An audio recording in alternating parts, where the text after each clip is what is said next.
مدام که قدر شایعه یافتیم دوستانی پذیرفته نشدن شاهنامه از طرف سلطان محمود، پس نمیتواند این کاملا دروغ باشد، ولی سببهایش هر گونه معرفیش کرد. یکی این میگوید، یکی اون میگوید. و استاد عینی در کتاب ابوالقاسم فردوسی و شاهنامه او درست تاکید میکند که سببی که محمود شاهنامه رو نمیپذیرفت بیش از همه و پیش از همه میتواند یک چیز باشد که در شاهنامه غرور شاهان ایرانی بسیار بلند به نسب و خاندان شاهان ایرانی پیوند داشتند. برای اصالت حکمران زمان شاه بسیار شرط مهم دانسته می شود. اون چیزی که سلطان محمود سبکتگین از اون بی بهره بود. خلاصه هر چی که هست نیست، همین است که سلطان محمود هم در نهایت باز طبق همین روایت دوباره فردوسی رو می‌آورد و این را هم معنیدادهای بسیار گوناگون میکنند، بسیار سبب‌های گوناگونی را برای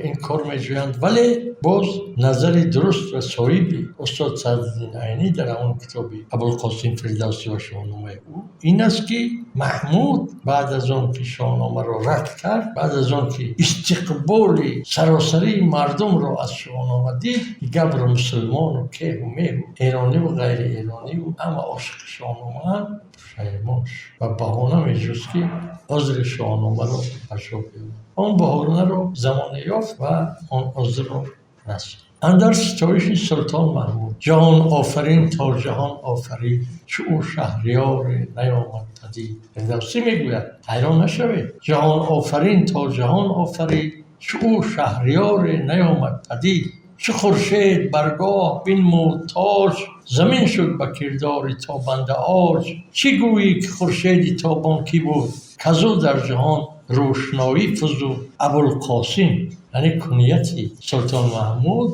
با فردوسی یکیست. ابوالقاسم شاهی پیروزبخت، نهاد از بر تاج خورشید تخت. ز خاور بیاراست تا باختر، پدید آمد از فر او کان زر. خاور شرق، باختر غرب. ز خاور بیاراست تا باختر، پدید آمد از فر او کان زر. مرا اختر خفته بیدار گشت، بخت خفته بیدار گشت. و مغز اندر اندیشه بسیار گشت، بدانست تمام از زمان سخن. کنون نو شود روزگار کهن. بر اندیشه شهریار زمین، بخفتم شب لب پر از آفرین. دلی من چنور اندر آن تیره شب، بخفته گشاده دل و بسته لب.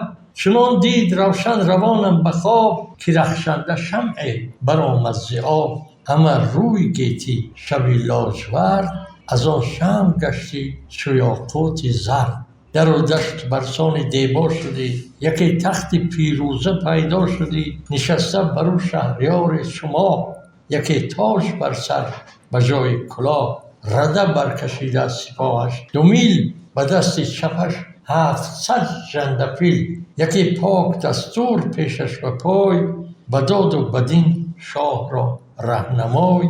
مرا خیره گشتی سر از فر شاه، وزان ژندفیلان چندان سپاه. چو آن چهره خسروی دیدمی، از آن نامداران بپرسیدمی. که این چرخ و ماه است یا تاجگاه، ستاره است پیش اندرش یا سپاه. یکی گفت این شام روم است و هند، ز قنوج تا پیش دریای سیند. و ایران و توران ورا بندند، برای و به فرمان او زیندند. بیاراست روی زمین را بداد، بپردخت از آن تاج بر سر نهاد. جهاندار محمود شاه بزرگ، به آبش خور آرد همه میش و گرگ.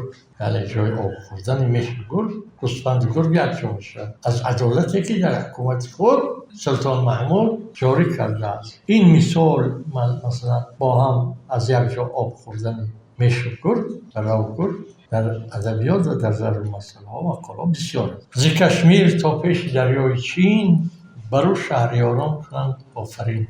چو کودک لب از شیر مادر بشوست. نگاه کنید، فردوسی این توصیف رو درباره هیچ کس نگفته. چو کودک لب از شیر مادر بشوست، و گهواره محمود گوید نخست. طفل گهواره وقتی اون که لب خود را از شیر مادر پاک کرد، یکمین حرفی که میگوید محمود است. قدر شهرت دارد محمود. ز کشمیر تا پیش دریای چین، نپیچد کسی سر ز فرمان او. تو نیز آفرین کن که گوینده ای، بدو نام جاوید جوینده‌ای، نپیچد کسی سر ز فرمان او، نیارد گذشتن ز پیمان او. چو بیدار گشتم بجستم ز جای، چی مایه شبی تیره بودم به پای. بر آن شهریار آفرین خواندم، نبودم درم جان برافشاندم. به دل گفتم این خواب را پاسخ است، که آواز او در جهان فرخ است. بر او آفرین گو کند آفرین، بر آن بخت بیدار و تاج و نگین. ز فرش جهان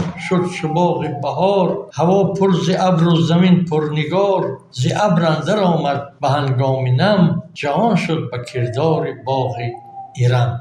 به ایران همه خوبی از دادی اوست. باغ ایران کدام باغ است؟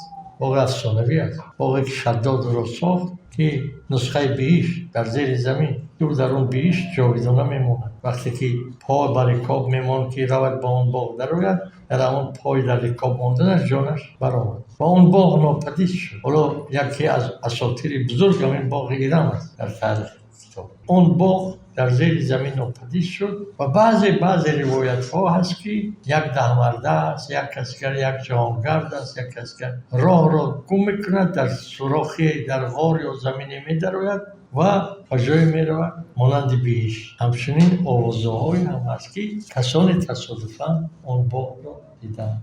به ایران همه خوبی از داد اوست، کجا هست مردم همه یاد اوست. مردم در جای باش زبانشون نام محمود است. و باز من در اون آسمانی وفاست، برز من در اون تیز چنگ اژدهاست. به تن ژنده پیل و به جان جبرائیل، به کف ابر بهمن به دل رود نیل.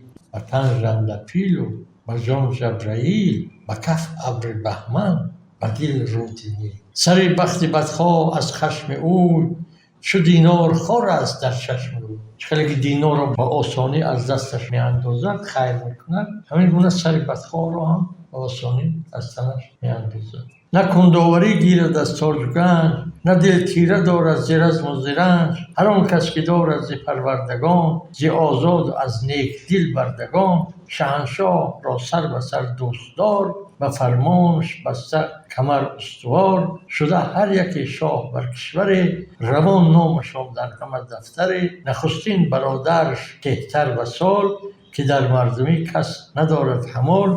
ز گیتی پرستنده فر نصر، زیش شاد در سایه شاه عصر.